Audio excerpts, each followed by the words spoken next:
Out on the islands that point their rocky shores above the waters of Penobscot Bay, you can watch the time of the world go by. So begins my favorite childhood book, when my father read often to me. Tonight, Robert McCloskey's words blended with my art in oils, images, and the love of the Maine coast. At the water's edge on a foggy morning in the early spring, you feel as though you were standing alone on the edge of nowhere. Impressions of Big Tree Beach, Islesboro, the Camden Hills in the rain on a summer afternoon.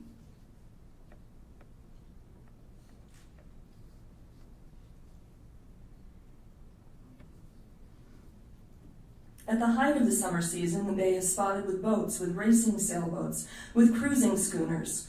This painting, a gift from my father, the sailboat we navigated along the Maine coast, I learned to observe and respect the water on these sailing adventures. In the evening, when the tide is high again, the stars are gazing down, their reflections gazing up in the quiet of the night. I also came to appreciate the simple majesty of the natural world. The robins are gone from the lawn and the garden. The swallows have flown from their nests in the boathouse. The migrating birds stop to rest, and the hummingbirds visit the petunia patch. My dad would often pause and remind me that petunias had been my grandfather's favorite flower. Petunias were my dad's favorite too, and petunias are always found in my gardens. On some days, the wind is so strong that even the strong, sturdy fishing boats are not out in the bay. Now is the time for being watchful. I painted this the year my father passed away.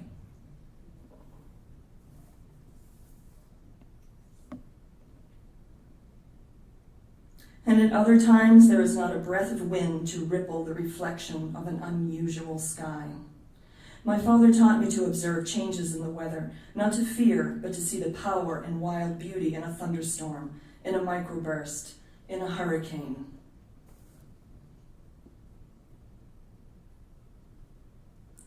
All living things wait, the first surge of the incoming tide.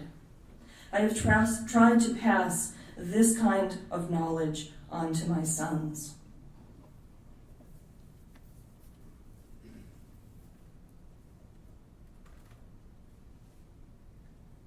The wind whips the water, it tears off the sharp tops and slashes them into ribbons.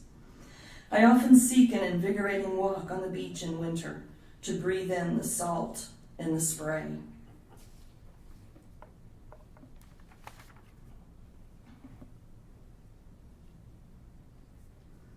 A tree snaps above the roar of the hurricane. Perhaps I can hear the voices across the generations of my father's family.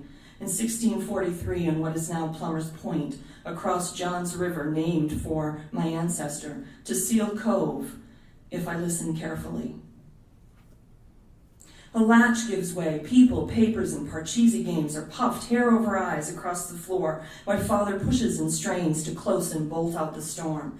This is an oil I created during a rather stormy time in my own life.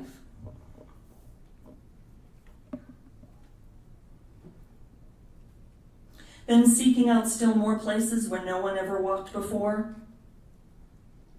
A moment I captured on my hometown beach in Wells, just after a major storm.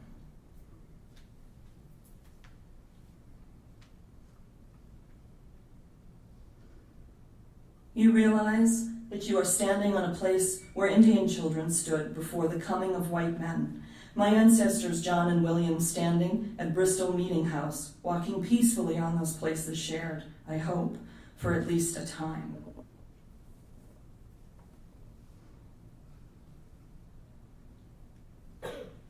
Storm-flattened sunflowers are once more lifting faces to the sun. Now traveling at 70 miles per hour out on 995, a neglected stretch of flowers growing along the turnpike. Why shouldn't we be inspired by the small, seemingly unimportant? And here are the hummingbirds making a final round to the last of the petunias. It is time for hummingbirds to leave the island. A perspective from the ferry landing on Islesboro in late summer.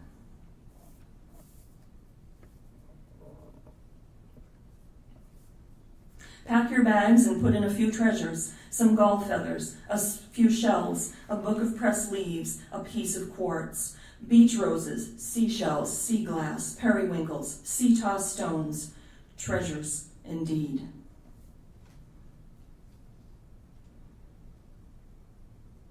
It is time to reset the clock to the rise and fall of the tides, to the come and go of the school bus. I placed this sundial in the sand and spent the day watching the tide go out and then come back in again.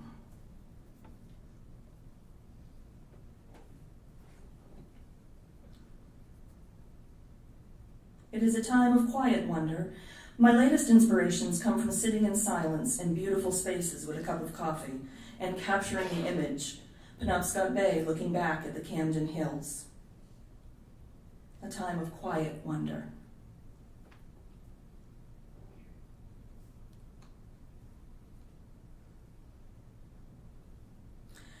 For wondering, for instance, where do hummingbirds go in a hurricane?